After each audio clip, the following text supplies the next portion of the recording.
વાર્તાનું શીર્ષક trip ticket. Bhargavi આજે ખૂબ જ અકારણ ખુશ હતી.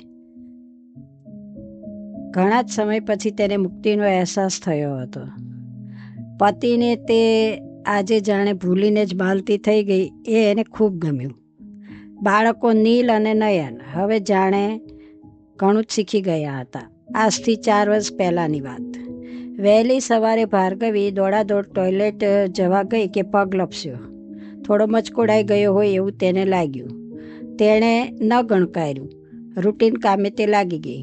પતિનું ટિફિન, બાળકોના નાસ્તા, એમના બોક્સ ભરી આપવા, ઘરના અન્ય કામો.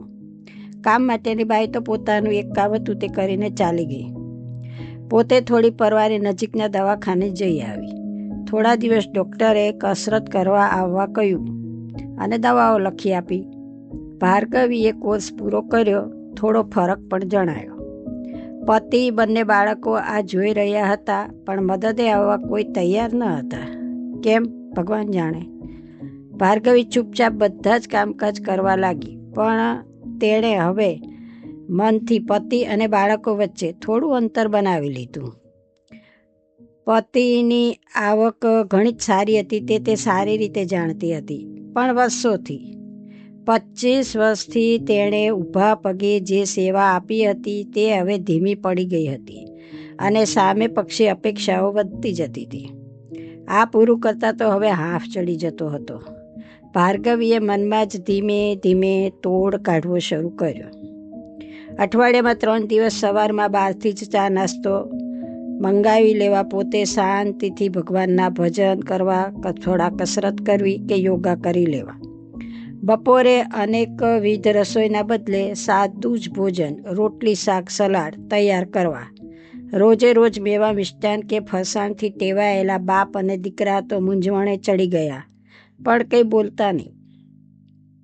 બાળકો હજુ પગભર નહોતા થયા કે નખરાઓ કરે, પણ સમજણ આવી ગઈ હતી કે રોટી દાલ ભી બહુત હૈ. और पति महाशय कभी बाहर के कुछ खा ले तो तबीयत बिगड़ जाती थी. ભાર્ગવી બધું જ મનમાં સમજી લેતી, પણ હવે પોતાની શાંતિ અને સ્વાસ્થ્ય તેણે પહેલા ક્રમે મૂક્યા હતા. ધીમે ધીમે બાળકો પોતાનો રૂમ સાફ કરતા શીખી ગયા. પતિ પોતાના ટૂથબ્રશ, ઉલ્યું, ટૂથપેસ્ટો યોગ્ય જગ્યાએ મૂકતો શીખ્યા. મોજાને પણ ગોઠવતા શીખી ગયા.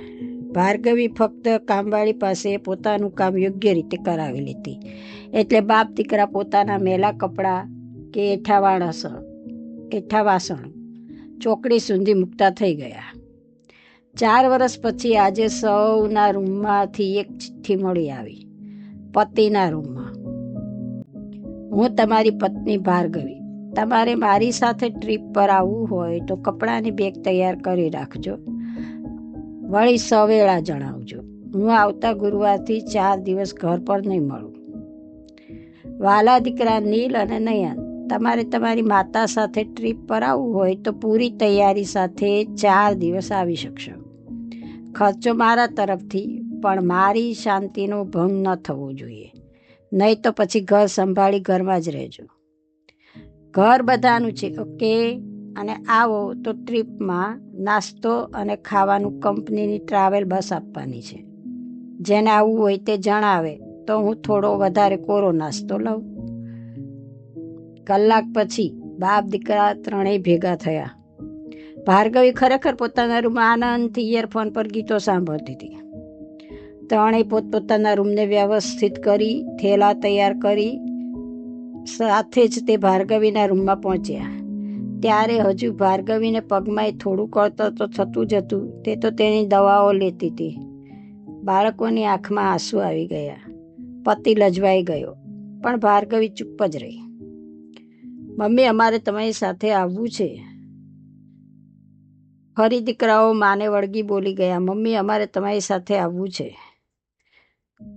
બેટા, સમજવાનું દરેકે હતું તો સમજી લીધું. 16 વર્ષથી મોટા થતા આવવાનું ભાન તમને હવે આવી ગયું. લગ્નના 2-3 વર્ષે આવવાનું ભાન મને માંડ 25-26 વર્ષે આવ્યું. ભાર્ગવીએ પતિ સાથે જરા નજર તો મિલાવી, પણ ઠપકા ભરી. હું આ બાળકોને લીધે આ ઘરમાં છું. તેમને આજ સુધી બાપ તો મળ્યો જ નહોતો, પણ તેની માય મરી જાય એવું તો હું નહોતી ઈચ્છતી. હવે તમે બધા બહાર જાઓ, અત્યારે મને શાંતિથી રહેવા દો.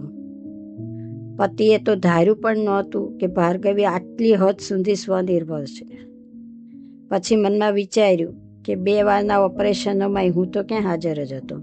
તેણીએ તેની જાતે જ સહીઓ કરી અને બાળકોને ઓપરેશનથી લઈ લીધા હતા. તે ચૂપચાપ પથારીમાં પડી રહ્યો. ક્યારે ભાર્ગવી પોતાના જ હાથે ટ્રીપ ટિકિટ આપે તેની રાહે.